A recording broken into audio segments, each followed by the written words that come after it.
Assalamualaikum warahmatullahi wabarakatuh. Halo, perkenalkan saya Febriana Risandi, mahasiswa jurusan Kebidanan dari Kemenkes Poltekkes Banjarmasin.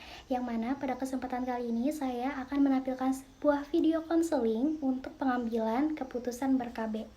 Yang mana pada video kali ini saya akan membahas tentang konseling KB suntik 3 bulan.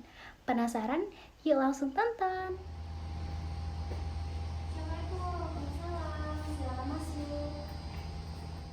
Selamat siang Ibu, perkenalkan saya Febriana Risandi sebagai bidan yang bertugas pada siang hari ini. Sebelumnya boleh tahu dengan Ibu siapa? Ibu Firda ya? Oh baik Ibu Firda, apakah ada yang bisa saya bantu? Jadi gini Bu, saya kan baru selesai di kelas, ini anak keempat saya. Saya sekarang usia sudah 30 tahun, cuman kemarin itu kebobolan. Jadi saya mau minta rekomendasi KB yang cocok dengan saya. Oh ini sebelumnya kalau boleh tahu jadi kebobolan ibunya pakai KB apa saat dari anak 3 ke 4 gitu? Terus saya kemarin KB alami sih Bu, menyusui. Oh menyusui. Biasanya menyusui itu efektif aja sih Bu. Kalau boleh tahu gimana cara ibu menyusui kemarin? Ya biasa dipernakan itu nabung karena saya kerja kan dititipin ke neneknya. Jadi saya kasih ASI perah. Oh gitu. Nah jadi betul aja sih kata ibu ya, sama-sama menyusui aja gitu, nggak ada support. Tapi kalau untuk KB alam itu kayak mal itu Bu ya, bayinya itu harus DBF atau harus menyusu langsung pada payudara ibu. Nah karena itu bisa mengeluarkan hormon oksitosin dan hormon prolaktin, yang mana kedua hormon itu bisa menekan hormon estrogen. Nah si estrogen ini Bu yang nanti akan menyebabkan haid atau pematangan dari sel telur. Nah jadi kalau ibunya marah ASI gitu kan otomatis kan nggak kena langsung nih sama si dedeknya. Nah mungkin efektivitasnya itu akan menurun gitu Bu ya. Kira-kira pakai KB apa ya? Tapi kan saya ngeliat tetangga saya pakai KB suntik, kira-kira cocok nggak sama KB suntik? Itu cocok aja, tapi yang 3 bulan gitu. Ini ibunya masih menyusui nggak? Masih. Oh masih menyusui. Nah gimana kalau ibunya mau pakai KB alami lagi dengan cara yang benar? Enggak, dulu takut kebobolan Bu. Oh kebobolan, kalau gitu berarti ibunya mau KB suntik aja. Oh yang bapak KB suntik. Sebelumnya anak yang sebelumnya itu ibunya ada pakai KB apa? Kalau anak pertama saya pakai kondom aja Bu, habis itu ganti ke pil. Oke, nah kalau kayak gitu, kalau ibunya sudah ada rencana mau KB suntik, nanti saya jelaskan terlebih dahulu Bu ya tentang KB suntik itu sendiri, supaya nanti ibunya bakalan tahu nih gimana sih cara untuk ber-KB suntik itu sendiri ya, terus juga cara kerjanya, terus juga keuntungan sama kekurangannya gitu Bu ya. Nah baik Ibu, jadi di sini saya akan menerangkan tentang kontrasepsi KB suntik ini sendiri Bu ya. Nah jadi Bu, untuk kontrasepsi suntik ini ialah alat kontrasepsi hormonal yang mana artinya dia mengandung hormon. Jadi untuk ibu itu yang cocok ialah suntik KB 3 bulan gitu Bu ya, karena dia hanya mengandung hormon progesteron aja yang tidak mengganggu pengeluaran dari ASI. Terus juga untuk suntik KB ini Bu, disuntikkan dengan cara intramuskular pada bagian belakang atau tepatnya di dekat bokong biasanya Bu ya, di bokong gitu. Nah terus juga memang untuk efektivitas dari suntik KB ini sangat tinggi sekali Bu, yaitu 99%, artinya untuk angka kegagalannya itu sangat kecil sekali Bu ya.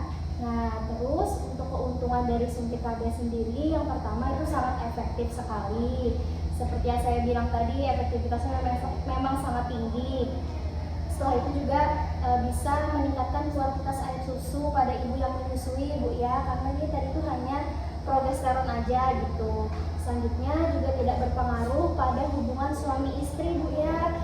Bukan halnya seperti AKDR gitu Bu ya, yang sering kayak bikin nggak yakin gitu untuk berhubungan ya. Jadi kalau untuk suntik KB ini memang nggak mengganggu gitu Bu ya. Selanjutnya juga sangat cocok nih Bu, suntik KB ini digunakan pada wanita yang mempunyai cukup anak gitu atau banyak anak tapi masih enggan gitu untuk melakukan sterilisasi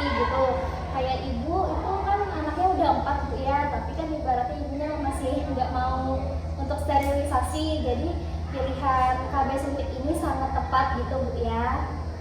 Nah terus juga dari suntik KB ini dapat juga membantu mencegah kehamilan ektopik dan kanker endometrium. Jadi kehamilan ektopik itu adalah kehamilan yang terjadi di luar rahim gitu Bu ya.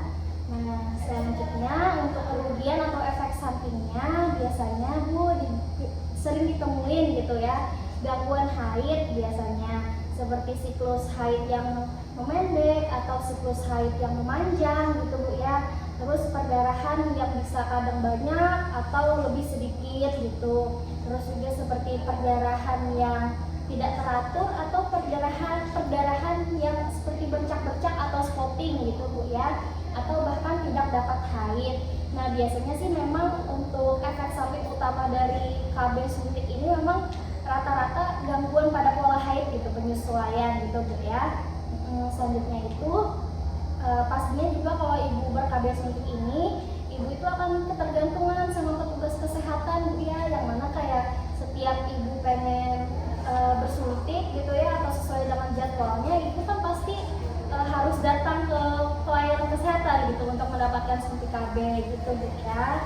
Nah terus juga ini tidak melindungi dari penyakit menular seksual atau PMS atau HIV dan AIDS Bu ya, terkecuali kondom. Jadi cuma kondom yang dapat melindungi dari penyakit menular seksual itu sendiri gitu. Selanjutnya kalau ibunya pengen punya anak lagi nih, terus ibunya stop suntik KB-nya, itu biasanya pemulihan dari kesuburannya itu cukup lama Bu ya gitu. Jadi ada waktu gitu untuk tubuh mengembalikan kesuburan itu gitu Bu ya. Nah selanjutnya untuk cara kerjanya itu sendiri yaitu menghalangi ovulasi atau masa subur. Selanjutnya juga mengubah lendir serviks menjadi lebih kental gitu Bu ya. Jadi biasanya lendir serviks yang disukai oleh sperma itu yang licin gitu Bu ya, yang kayak bening gitu. Jadi sperma itu bisa satset gitu. Nah kalau lendir serviksnya kental, maka sperma itu akan susah gitu menembus. Jadi dia akan mental-mental, jadinya spermanya rusak dan mati gitu Bu ya. Terus juga seperti yang saya bilang tadi ya, menghambat sperma. Terus juga mengubah kecepatan transportasi dari sel telur. Nah jadi maksudnya itu Bu, menghambat transportasi gamet dan tuba gitu ya. Jadi mungkin mempengaruhi kecepatan transportasi ovum di dalam tuba falopi dan memberikan perubahan terhadap kecepatan transportasi ovum itu sendiri.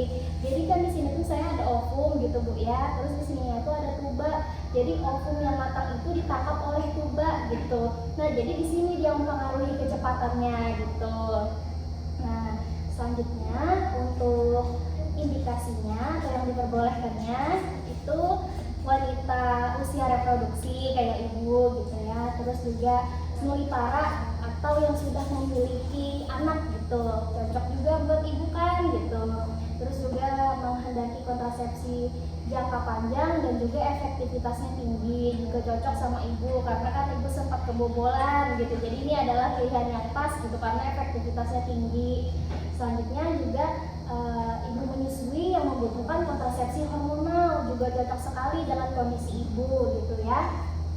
Terus juga untuk suntik KB 3 bulan ini indikasinya adalah menyusui ASI pasca persalinan gitu ya, seperti yang saya bilang tadi. Terus juga bisa juga setelah abortus atau keguguran juga bisa. Terus juga seperti yang saya bilang tadi, telah memiliki banyak anak tapi belum atau tidak mau untuk sterilisasi gitu Bu ya. Dan juga sering lupa menggunakan pil kontrasepsi kayak yang ibu bilang tadi. Ibu kan sempat ibu ya pakai pil tapi lupa terus. Jadi ini salah satu alternatif yang memang bagus gitu Bu ya. Nah selanjutnya kontraindikasinya atau yang nggak diperbolehkan untuk KB suntik ini, yang pertama hamil atau diduga hamil. Jadi untuk semua jenis alat kontrasepsi itu harus kita pastikan dulu Bu, pasien kita itu nggak hamil gitu. Nah kalau untuk KB suntik itu sendiri, kalau dalam suatu kondisi nih ada ternyata ternyata pasiennya itu hamil, terus kita berikan alat kontrasepsi suntik ini, maka reaksi cacat pada janin itu lebih dari 100.000 kelahiran gitu. Jadi memang harus dipastikan dulu nih klien yang ingin ber-KB ini apakah hamil atau enggak gitu. Jadi nanti ibu sebelum menggunakan KB bisa aja dulu kita untuk tes pack terlebih dahulu bu ya. Nah selanjutnya juga kontraindikasinya itu seperti perdarahan akibat kelainan ginekologi gitu ya, atau perdarahan dari liang senjama gitu, mohon maaf dari vaginanya tapi belum diketahui penyebabnya apa. Jadi itu harus berkonsultasi dulu gitu ya, nggak sembarang. Terus juga pada wanita yang tidak dapat menerima terjadinya gangguan haid gitu. Jadi kan ada beberapa ibu-ibu nih yang kayak saya habis suntik kok haidnya nggak lancar dan lain sebagainya gitu. Jadi tadi itu sudah saya jelaskan juga gitu, memang untuk efek sampingnya itu pasti ada gangguan haid gitu ya bu ya. Penyesuaian gitu. Iya penyesuaian. Jadi kalau ibunya bisa menerima ya kita bisa juga memberikan gitu ya. Kadang sih beberapa ada yang seperti itu kayak gitu, yang nggak terima kok saya nggak haid gitu. Nah terus juga kontraindikasi yang lainnya itu adanya tanda-tanda tumor atau keganasan gitu bu ya, atau ada riwayat penyakit jantung, hati, tekanan darah tinggi, dan kencing manis. Jadi misalnya kayak ada riwayat tumor atau keganasan atau kanker, itu biasanya justru malah si hormon itu dapat memicu gitu ya, memicu si tumor atau kankernya itu sendiri gitu. Nah sebelumnya ibu ada kah punya riwayat penyakit jantung gitu? Tidak ada. Oh nggak ada juga, kayak tekanan darah, kencing manis nggak ada juga. Nah gitu bu ya, jadi memang nanti setiap mau disuntikan KB itu pasti kita timbang dulu, pasti kita ukur dulu tekanan darahnya, jadi nggak sembarangan gitu bu ya. Nah jadi terus untuk waktu kontrolnya itu biasanya sesuai dengan jadwal ya bu. Jadi setiap 3 bulan sekali gitu, atau setiap ibu ada keluhan seperti itu. Nah ini untuk obat KB-nya bisa ibu lihat bu ya, ini contohnya yang dari merek andalan warna ungu, tapi biasanya ada juga yang warna orange gitu bu ya. Jadi dia itu sama aja tapi cuma beda mereknya aja gitu. Jadi namanya itu Depo-Provera gitu ya, diberikan setiap 3 bulan itu, terus juga mengandung only progesteron atau hanya satu hormon aja bu ya. Jadi dia memang macam-macam merek dagangnya, ada yang triplopan dan lain sebagainya gitu. Nah, kalau klien kita sudah deal dengan alat kontrasepsi pilihannya, maka baru kita bisa memberikan alat kontrasepsi tersebut. Tapi harus kita ingat dan perhatikan, sebelum memberikan alat kontrasepsi jenis apapun, kita harus memastikan klien kita ini dalam kondisi benar-benar tidak sedang hamil. Dengan cara kita bisa menanyakan apakah haid klien kita lancar, terus juga kapan terakhir berhubungan, atau bahkan bisa dengan pemeriksaan tes kehamilan atau dengan tes pack. Nah, jika sudah didapati hasilnya negatif, artinya klien kita tidak sedang dalam keadaan hamil, maka baru kita bisa masuk ke dalam prosedur tindakan atau pemberian alat kontrasepsi tersebut.